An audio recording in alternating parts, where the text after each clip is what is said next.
왜냐하면 우리나라의 각지의 세금을 모아놓은 조창지가 당연히 대상이 될 것이다.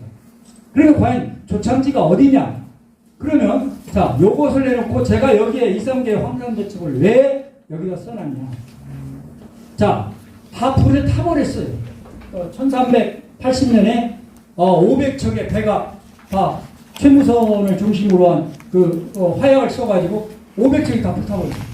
그러면 이 사람들은 육지에 지금 다 노략질을 하든만 아니면 배에 있다가 대부분 죽임을 당합니다. 그리고 육지에 상륙을 했겠죠. 그러면 이 외구들이 만약에 서천 지역이 진포대첩지라면 올라가야 가야 될 지역이 어디냐면 바로 공주 부여를 거쳐가지고 움직여야 돼요.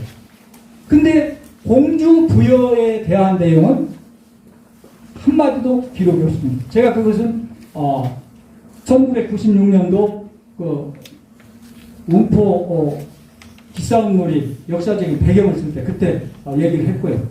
군산 지역에서도 여러 논문을 통해서 그 얘기는 하고 있습니다.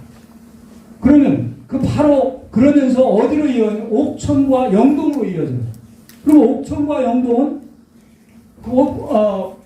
왜 그러냐면 우리나라 지도로 이렇게 얘기를 한다면 공주 부여를 거쳐서 옥천 영동으로 가야 되는데 공주 부여가 빠지고 바로 옥천과 영동으로 갔다는 얘기는 이건 저쪽이 아니라는 얘기죠. 서쪽이 아니고 이쪽 동쪽에 상륙을 했다고 하는 의미로 받아들입니다. 그렇다고 본다면 진포대첩지는 바로 우리 익산 아니면 군산 지역에 사실 해당이 된다고 보는 겁니다. 그래가지고 이 왜구들이 김천과 상주를 거쳐서 구미를 점령하고 경산부를 침략하고 남원으로 오죠. 남원으로 왔는데 그 남원의 왜구들을 격퇴하러 가신 분이 이성계 장군이죠. 그 당시 이성계 장군보다 왜구의 숫자가 10배가 많았다고 해요.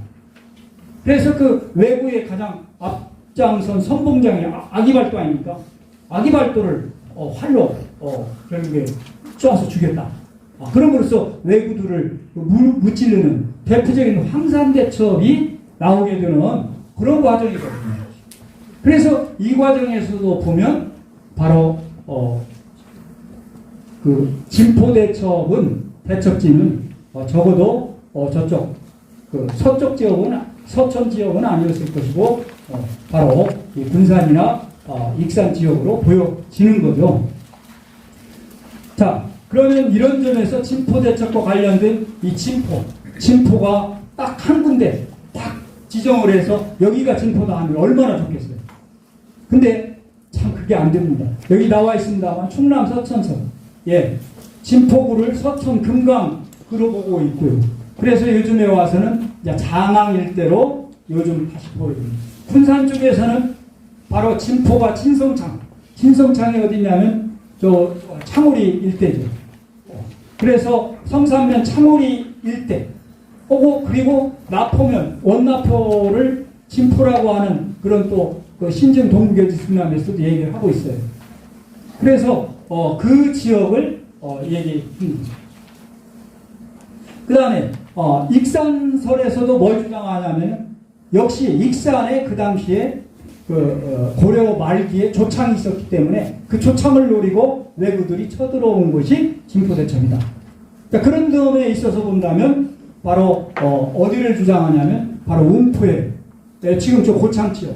근데 그것은 우리가 여러 기록들을 통해서 보면 운포에 있었던 것은 되게 피포로 보거든요. 나중에 얘기하는 그 득성장 지역으로 얘기가 되어집니다. 그러면 그런 점에서 왜 이와 같이 진포라고 하는 것이 어디다 하고 정확하게 얘기를 하지 않고 있거든요. 그래서 여러 가지 주장이 사실 대두됩니다. 그래서 임피연, 옥구연, 용안연, 여상군에서도 저 진포에 대한 얘기가 나옵니다. 그 다음에 인천군도 나오고 한상군도 나오고 서천군도 나오고 그래서 사실 진포는 전라도에서 저 충청도가 굉장히 넓게 분포되어 있습니다. 그러면 정확하게 진포대첩이 어딜까 하는 것은 사실 의문이 가죠. 그런 점에서 본다면 자, 아까 얘기했습니다마는 규슈 남조가 1380년에 결국에 우리나라를 그 군량미가 확보가 목적이었고 조창이 목적이어서 쳐들어왔다면 그러면 그 당시에 그 조창이 도대체 어디에 있었을까 하는 것을 보자고 하는 얘기입니다. 자, 전라도 지역의 진포는 크게 나눠서 인피의 진성창, 아까 얘기한 성산면 창울이죠. 그 다음에 공주산, 여기 앞에 보이시는 그 나포 일대입니다. 그리고 바로 용안현 덕성창, 용안 진포라고 하는 곳이 있습니다. 용안 진포라고 하는 명칭을 써요. 그래서 이 지역을 얘기하는데 그러면 진포대첩 관련돼서 진포의 위치는 어디냐? 자, 저것이 고려사를 보면 제가 저거 1996년 제가 저것을 쓸 때만 해도 사실 인터넷이 이렇게 발전되지 못했습니다. 그때만 해도 제가 고려사하고 고려사 저료가 있어가지고요. 그거 다 보고 그때 이제 그걸 해서 그때 쓴 글인데요. 그래서 1358년에 소실 공민왕 때 그 뭐냐면 인피 진성청 이 주변 지역을 엄청 침공을 해요. 그러니까 전라도 진변사에 있던 고영현이 내륙으로 옮기자. 그랬더니 왕이 이를 따랐다 하고 어디로 옮겼는가에 대한 얘기는 없습니다. 기록되어 있지 않아요. 그래서 뭐 그 뒤에 지금 여러 가지 주장들이 나옵니다만은 근데 저는 요 용안 덕성창으로 보입니다. 왜 그게 보이냐면은 자 용안현은 알다시피 사실 하늘현이라든가 대개 여기 소속돼 있었던 그런 지역인데 충수관 때 대간북에가 공로가 있어가지고 용안현으로 승격이 됩니다. 그리고 용안현에 대해서는 고려사를 봐도 외부의 침입사 사실은 거의 없어요. 그런데 사실 고려사에서도 용안 진포에 대해서는 뭐가 나오냐면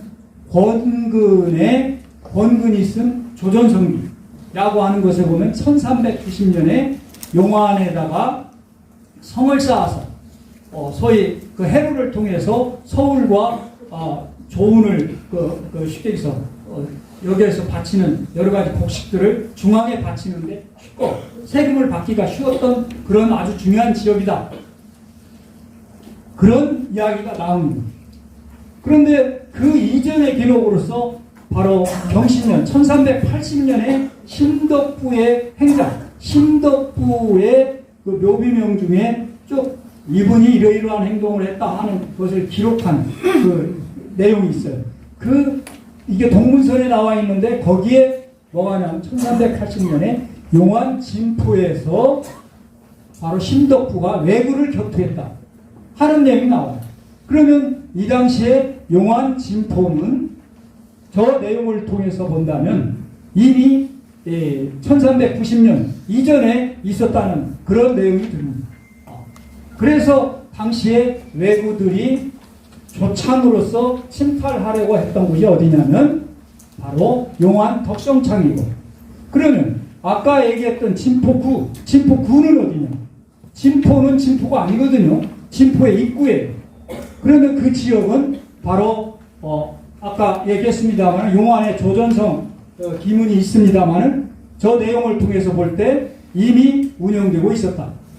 그러면 진포구라고 하는 것은 바로 공주의 나포의 공주산에서 바로 음포 금강 일대 지역이 바로 진포 구간입니다.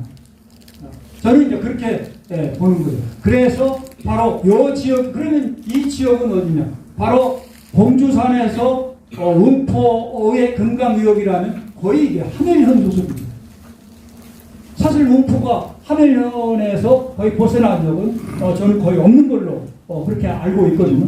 그리고 제가 지금은 물론 저 군산 하구뚝이 세워져서 항상 못 찾습니다만은 과거에 제가 익산 화보를 만들 때 보니까 사실 물이 빠졌다가 들어오고 하는 걸 보니까 이 지역이 굉장히 조수간만의 차이가 크지만 배가 접안할 정도의 상당히 깊은 지역이었습니다.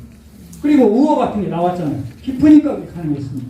그래서 그렇다고 본다면 이 지역이 저는 이제 진포 구라고 보여지는 겁니다.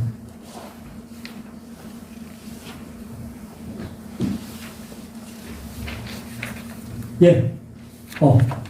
그래서 그리고 이 시기에 보면은 하멜현도 두 차례 침입을 받아요. 77년하고 80년. 그러니까 진포대첩이 일어나기 한 달 전에도 하멜현이 사실 왜구들의 침략을 받습니다. 물론 이것은 뭐 엄청나게 많은 숫자는 아니고 뭐 수십 명에서 수백 명 정도 됐습니다만은 그러면 이런 과정에서 1380년 8월에 이 왜구들을 격퇴한 이 지역, 움포 지역과 적어도 하멜 지역. 왜 그러냐면 움포는 어디까지나 하멜현에 소속된 그런 지역이기 때문에 사람들의 어떤 의식이 고무됐을 것이고, 이런 점에서 움포에 용왕사를 두어서 용왕제를 지내는 거죠. 바로 그러면 조선시대 같은 경우는요, 여러분들 잘 알다시피 각기 현은 독자적인 나름대로의 그 현치 능력을 갖고 있습니다. 무슨 얘기냐면 공주군이 크다고 해서 하멜현이 작아요. 공주 군수가 하멜현령한테 야, 너 이리 와. 내 앞에서 그걸 못합니다. 공주군은 공주군을 다스리면 되는 것이고, 하멜현은 하멜현을 다스리는 독자권이 있어요. 그러니까 하멜현은 나름대로 이 지역에서 그 움포 지역의 기싸움과 하멜현의 기싸움으로 전승되는 것은 이와 같이 하멜 지역이 갖고 있는 어떤 진포대첩의 어떤 전승과 관련되어진 상부정신을 강조하는 그런 점에서 전승된 것이 아닌가. 저는 그렇게 보고 있습니다. 그 다음에 이제 두레와 관련돼서는요, 좀 빨리 끝내야 하는데 지금 아주 계속 죄송합니다. 빨리 하겠습니다. 사실 잘 알다시피 조선 후기에 가면 움포가 강경이 전국의 3대 시장입니다. 이게 하멜현 소속이고 강경은 은진 소속이에요. 하멜현감이 이렇게 보니까 수많은 돈들이 다 위에로만 올라가잖아요. 그러니까 저 강경으로 올라가는 배를 중간에 쳤트레라 그래가지고 뺏어가지고 여기다가 움포에다가 엄청난 시장 형성이 되죠. 그래서 움포가 한때 전국 5대 시장까지 형성을 합니다. 그러면 여기에서 얻어지는 세금이 어마어마하죠. 하멜이 부자가 될 수밖에 없어요. 그래서 상업중심지로 성장을 하고, 그리고 하멜현은 본래 들판이 높잖아요. 그리고 알다시피 우리 익산 지역은 뭐 높은 산은 없고 구름이 높잖아요. 그러니까 옛날부터 굉장히 살기가 좋은 지역이에요. 그래서 그 새 부잣집이 탄생할 수 있는 충분한 그런 지역이라고 볼 수가 있습니다. 자, 여기에서 이제 그런 얘기만 하고요. 각 지역과 관련돼서는 다른 분들이 또 이야기를 하기 때문에 그때 가서 그 이야기를 듣는 걸로 하고요. 자, 그래가지고 바로 하멜리 마을에서 연제 같은 경우 여러 저수지가 조선 후기에 만들어지고, 또 토질이 좋아서 여기 농사가 잘 됩니다. 그래서 사실 마을별로 두레가 만들어지고, 이 두레의 중심이 뭐냐면 농기죠. 농기가 만들어지고, 그래서 이런 대동정신을 강조하는 과정에서 자, 그리고 움포의 시장이 굉장히 커지고, 하멜에도 물론 시장이 있었죠. 그리고 성당창, 움포창 그런 것들이 운영이 되고, 움포 성당 같은 경우도 그 세금을 엄청나게 거뒀잖아요. 특히 대동민이가 되겠습니다만. 그래서 아무튼 하멜이 굉장히 그 부자 동네죠. 그러면서 그런 부와 관련돼서 사실 이루어진 그런 어떻게 보면 농기 뺏기는 그런 과정. 아까 얘기한 두 가지죠. 근데 이것이 조선시대에 오면은 비세배가 되겠습니다만은 아까 얘기했던 상무정신과 관련돼서 그 진포대첩의 그런 상무정신을 계승하면서 이런 위아래의 어떤 질서의식을 역시 가미하는 그러한 의미에서의 이런 농기 뺏기가 이 지역에서만 전승되는 것이 아닌가, 그렇게 생각을 합니다.